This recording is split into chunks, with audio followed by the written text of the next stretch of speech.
మన జీవితంలో ఎంతోమందిని కలుస్తుంటాం. కొందరికి చెబితే అర్థమవుతుంది, కొందరిని ప్రాధేయపడి ఓపిగ్గా చెబితే అర్థమవుతుంది. కానీ లోకంలో ఒక రకమైన మనుషులు ఉంటారు, వాళ్లకు బ్రహ్మదేవుడు దిగివచ్చి చెప్పినా ఏమీ అర్థం కాదు. వారే మూర్ఖులు. సంస్కృత మహాకవి భర్తృహరి తన నీతి శతకంలో మూర్ఖుల గురించి ఎంత అద్భుతంగా చెప్పాడో, దాన్ని ఏనుగు లక్ష్మణ కవి అంతే గొప్పగా తెలుగులోకి ఎలా అనువదించాడో చూడండి.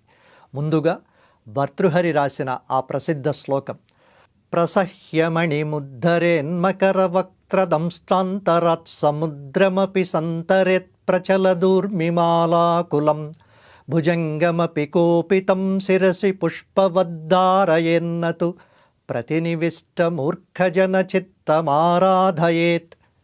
దీని అర్థం ఏంటంటే, మొసలి నోటి కోరల మధ్య చిక్కుకున్న మణిని సాహసించి బయటికి తీసుకురావచ్చు, అల్లకల్లోలంగా ఉన్న సముద్రాన్ని ఈదవచ్చు, కోపంతో ఉన్న పామును పూలదండలా తల మీద ధరించవచ్చు.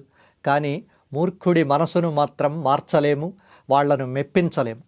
ఇదే భావాన్ని మన ఏనుగు లక్ష్మణ కవి తెలుగులో ఎంత చక్కని పద్యంగా అనువదించాడో చూడండి. మకర ముఖాంతరస్తమగు మానికమున్ పెకలింపవచ్చు, పాయక చలదుర్మికానికరమైన మహోదది దాటవచ్చు, మస్తకమున పూవు దండవలె సర్పమునైన భరింపవచ్చు, మచ్చిక ఘటించి మూర్ఖజన చిత్తముదెల్పన సాధ్యమేరికిన్.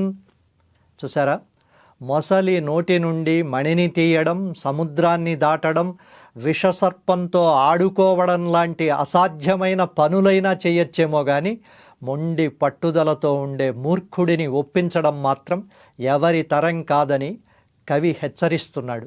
మిత్రులారా, ఈ పద్యం ఇప్పటికీ ఎందుకు సందర్భోచితమంటే, మనం చాలాసార్లు మన శక్తిని, సమయాన్ని అనవసరమైన వాదనల కోసం ఖర్చు పెడుతూ ఉంటాం.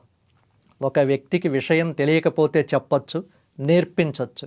కానీ అసలు తెలుసుకోవాలనే ఆసక్తి లేని మూర్ఖుడిని మాత్రం మనం ఏమీ చేయలేం, ఎప్పటికీ మార్చలేం.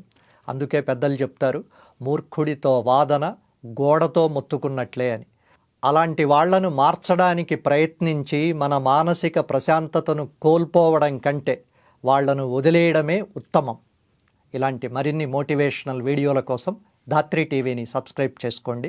All the best.